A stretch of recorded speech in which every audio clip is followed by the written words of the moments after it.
Hi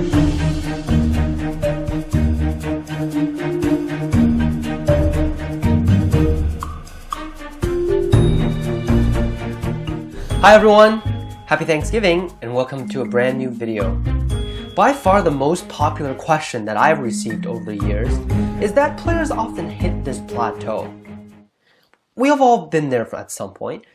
Nothing that we're doing seems to work and we're just stuck there for an extended period of time without any improvement. So how do we go further? My name is Ryan and today I will share with you my tips on how to keep improving your Go skills and avoid the dreaded plateau.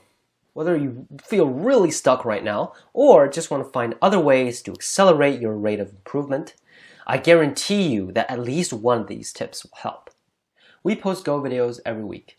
If you like our content, consider liking the video and subscribing to our channel. Also, join our channel to tune into high-quality professional Go lectures every Wednesday. Details in the description. Without further ado, let's get started.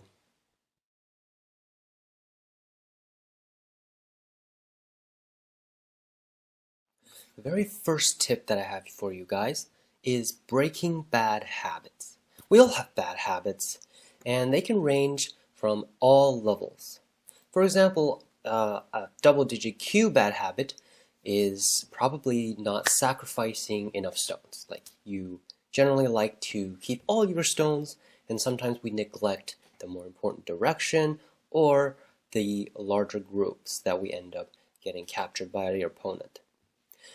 Another example of a single-digit Q mistake that is very common is following your opponent's moves. Are you looking at the whole board enough, or are you only paying attention to the specific area that your opponent is playing? It's always important to look at the whole board and do not follow the opponent's moves. A down-level common mistake that I see is typically escaping from your own judgment.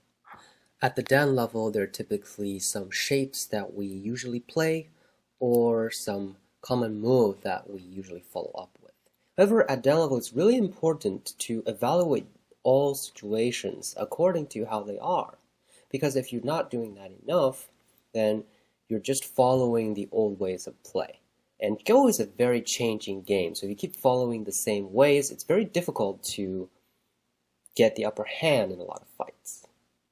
Now, let me tell you guys about a habit that I absolutely hate that I have, is that when I'm ahead, I start playing just generally terrible moves that quickly fall behind, and sometimes I throw away the whole lead with a few moves. I mean, we all have bad habits. The question is, how do we correct them? Or how do we change them? Well, the first thing is to identify them. I mean, after you identify your bad habits, at least you know what you need to do. The simple fact that you've identified your mistake is already helping, because at important times, you're more likely to realize that you are prone to making certain mistakes. And then eventually, hopefully, you'll start correcting them. Some common mistakes, you kind of just have to force yourself to play a different way. For example, if you're following your opponent's moves too much, then tell yourself to tanuki at least 10 times during the game. Then eventually, the more games you play, you'll start getting into the newer habit.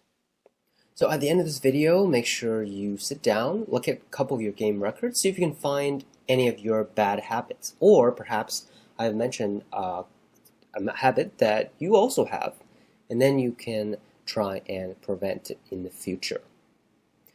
It's important to realize it first, and oftentimes it's not easy to see our own habits, so grab a friend and look at each other's game records. A different set of eyes will also help you to identify your habits. Before I end up this tip, I just wanted to add that you shouldn't play too many blitz games, because they really facilitate the bad habits. Well, simply because you don't have enough time to think about them and remind yourself. I know I probably shouldn't be the one saying this because I personally used to play a lot of blitz games. Just don't treat yourself too much.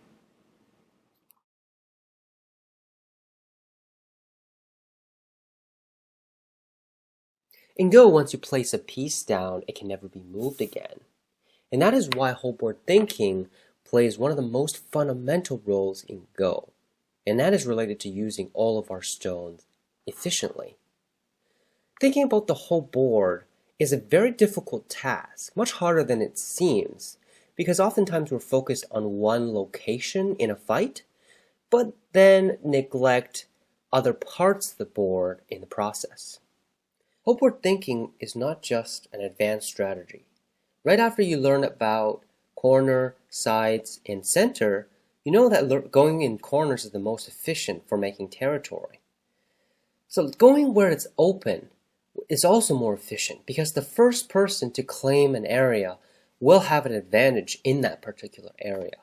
So it's always more important to look where it's open and try to place stones there, given that your opponent's not threatening you somewhere else. A good habit for all Go players is to look at the whole board more and ask yourself, am I getting enough territory overall on the board? Should I be fighting more? Is my opponent getting a huge moil that I need to invade sooner than later because my chances of living in their moil or territory is going to be much lower the later I invade? And lastly, is this part of the board urgent enough? Or is there a more urgent part of the board that I need to tend to immediately, so I need to ignore my opponent right now? Many players don't ask yourself enough, and if you find yourself in situations in which your opponent always gets more territory, or they end up with the bigger side of the board, perhaps you need to ask yourself these questions more during your gameplay.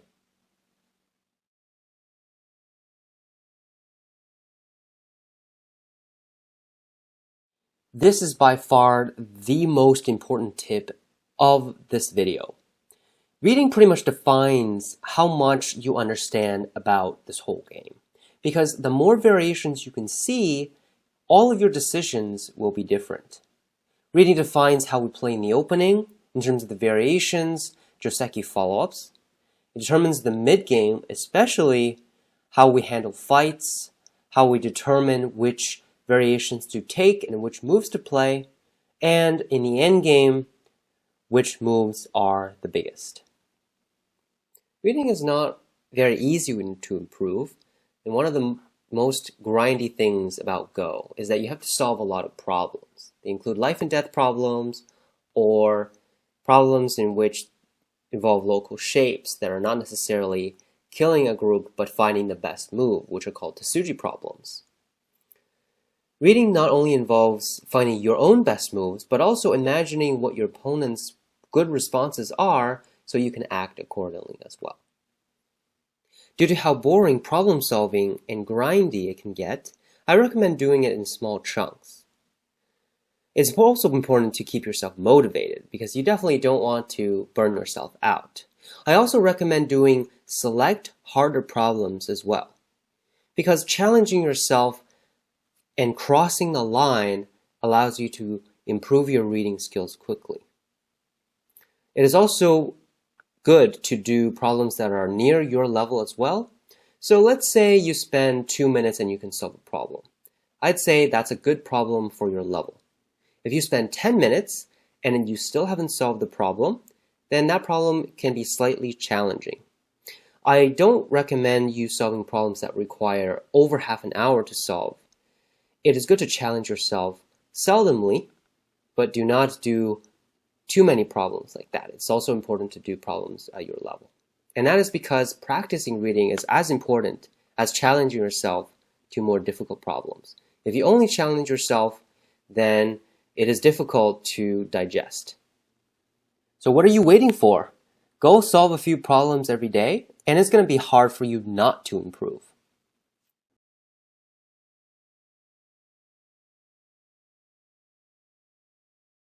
This tip will probably have some disagreement in the community. However, I strongly advise most players under 5 Dan not to use AI to learn, for the sole reason that AIs cannot explain to you why. Knowing the reason why you do things in Go is the most important, because you rarely repeat the exact same board position. Actually, no game has been exactly the same that are played intentionally to date. So if you don't know why and the AI just tells you to do something, then chances are you're not going to do it correctly every time. So I don't see a high value in learning with AI. For high-level players, it may be important because you don't want to fall behind early on in the openings, so you can borrow a lot of the AI opening strategies and incorporate what you can understand in your own games. However, if you had a teacher, things would be different because a teacher will be able to explain to you their interpretation, and that way they can guide you through. So when you're learning AI moves or you're analyzing a game with AI, the analysis will have much higher meaning. Having said that, I have nothing against using AI. Now, if you can understand and try to gain an interpretation because AI showed a move, and then eventually you begin to understand a move, that is a perfectly fine method of AI usage to learn Go. I just think that it's rarely the case, and most AI moves are more for creative purposes. We never thought of something, and the AI has played it first, and then we can try to understand what it means, and eventually, if we think we do, we start playing it, and the more we play it, then the more we understand. It's a long process, and I just don't think we should look at the solution first before looking at all of the process. The next time someone tells you you should play somewhere just because the percentage is higher, all they have is the answer key to a multiple choice question. I'm a professional Go player that doesn't learn from AI, and I don't think I'm quite the weakest pro yet.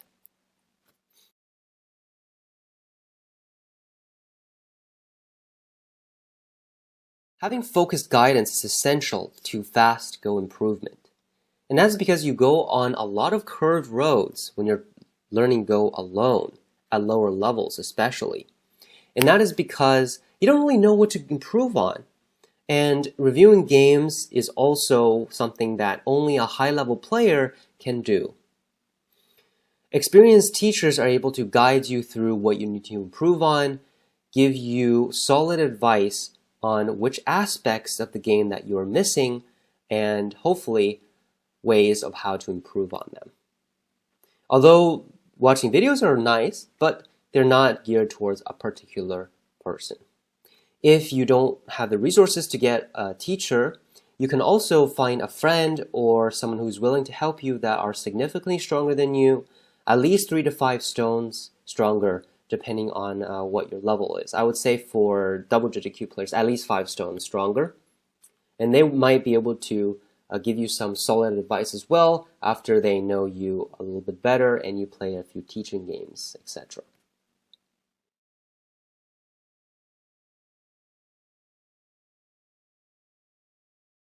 I'm a firm believer in the high importance of Go psychology. I can give countless examples, but just here are some of them. Some people just don't like one aspect about the game. For some people, it's end game. They just don't like calculating. They just want to finish, right? The game is almost done. We'll just finish. But it turns out you can lose up to 20, 30 points during the end game. Some people don't like codes because it's annoying to read and they just never like it because perhaps in some game they didn't do well in the code or they got the game turned around because of a few codes. And I think it's important for us to get around that obstacle because mentally, if you hate it, then you're probably not going to do well in most of your games whenever you encounter this. And it's very hard to avoid codes or endgame in Go. Sumego problems is another great example because I just know some people who absolutely cannot do 1 or 2 life and death questions without falling asleep. And I mean, it's okay to dislike one thing, but if you just force yourself away from it or you don't accept it, then eventually it's going to bite you in the back. As you keep improving, you're going to hit a certain case where that aspect about the game is so important that all of your other skills might be improving, but that might just be the limiting factor.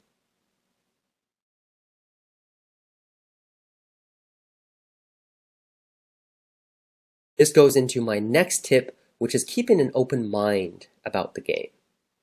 Now, I know it's very difficult to kind of sway away all your hard work of what you learned about the game, but Go changes so much as you improve. If you just look back, and let's say you improved 2 or 3 levels, or even 5 levels, then 5 levels earlier, your whole interpretation of the game must be different. If not, then I don't think you improved the 5 levels, because I'm sure for any 5 levels in the game, your whole realm will be different in the game. And that includes all aspects in terms of your reading ability, your judgment, your whole board thinking, and everything pretty much that I've talked about. And the open mind allows you to accept these new ideas and interpret them. That actually includes the psychological component, because if you keep an open mind, then you won't be really drawn back by kind of your set ways of thinking. Like, oh, I gotta connect here because my opponent peeped. I know some people who never connects if their opponent peeps at their tiger's mouth because they just absolutely hate it. I've seen a lot of memes actually on Reddit about this. The point I'm trying to make is that it's important to not have any fixed mindset about any aspect of the game. Go is a changing game depending on your level. You shouldn't have anything fixed, because as you improve, you're not going to change it, and that's going to hinder the speed at which you improve. So if there's something that appears to be different, try and investigate it. See if you can interpret it a different way. If you can understand it, then you probably have improved. If you can't, then try to work at it slowly. Nothing is ever 100% in Go. Never say always in Go. This is something that I typically say. Personally, I changed my way of thinking because I always lost to pros when I was an amateur. And when I became pro in the US, I've always lost to Asian pros whenever I played against them. And that's because I had a fixed mindset that they're probably better than me in any aspect. They outread me, they're better at judgment, I just can't beat them. But one day, someone helped me change it. And the day that I changed it, I managed to defeat a world champion. And that's merely because I changed my mindset. I played the game instead of I playing my psychological aspect that I can never beat someone. And when you play that way, you basically can never win. That is why keeping an open mindset is very important, especially when you think you've plateaued. Likely, you need to change one aspect of the game that you probably think is correct, that may or may not be. Of course, knowing me, before I end the video, here's a bonus tip. Stark, we need a plan of attack. I have a plan. Attack.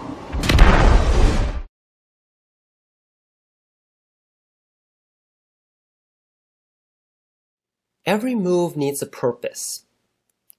If some moves have less purpose than others, you shouldn't choose the move that has less purpose. That includes threatening groups that are too small, connecting groups that are not threatened, etc., and etc. And the list moves on as you get stronger, your level gets higher, the purpose requirement gets more stringent. Hope you enjoyed this type of discussion video. It took me an extremely long time to gather all the ideas and put together all these tips for you. And despite being such a popular question, it is really not an easy one. And that being said, I hope this was useful for you and that you can use at least a few of these tips for your Go training. Thank you for watching our video today. I hope you all enjoyed it, and if you did, consider giving us a like and subscribe to our channel as we post Go videos every single week. Also, join our channel to tune into high-quality, professional Go lectures every Wednesday. Details are on our website. See you all next time!